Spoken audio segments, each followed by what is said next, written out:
Therefore, we must give the more earnest heed to the things we have heard, lest we drift away.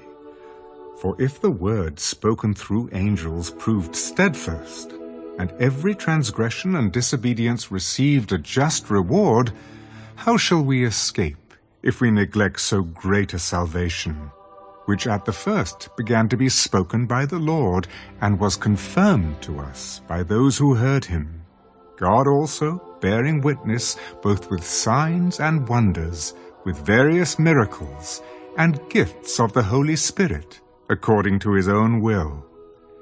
For he has not put the world to come, of which we speak, in subjection to angels. But one testified in a certain place, saying, What is man that you are mindful of him, or the Son of Man that you take care of him? You have made him a little lower than the angels. You have crowned him with glory and honor, and set him over the works of your hands. You have put all things in subjection under his feet. For in that he put all in subjection under him, he left nothing that is not put under him.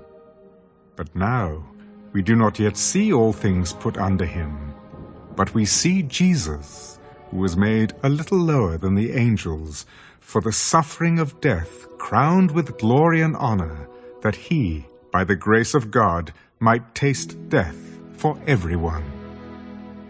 For it was fitting for him, for whom are all things, and by whom are all things, in bringing many sons to glory, to make the captain of their salvation perfect through sufferings.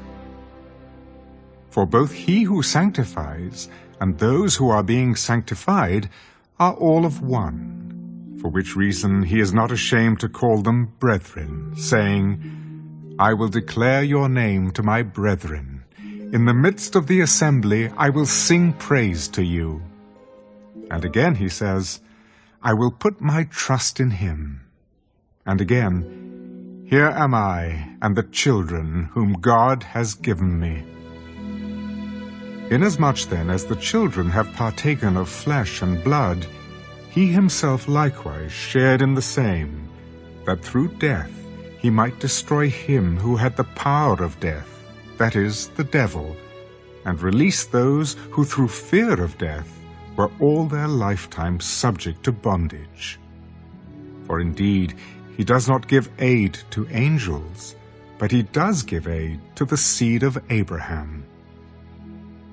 Therefore, in all things he had to be made like his brethren, that he might be a merciful and faithful high priest in things pertaining to God, to make propitiation for the sins of the people.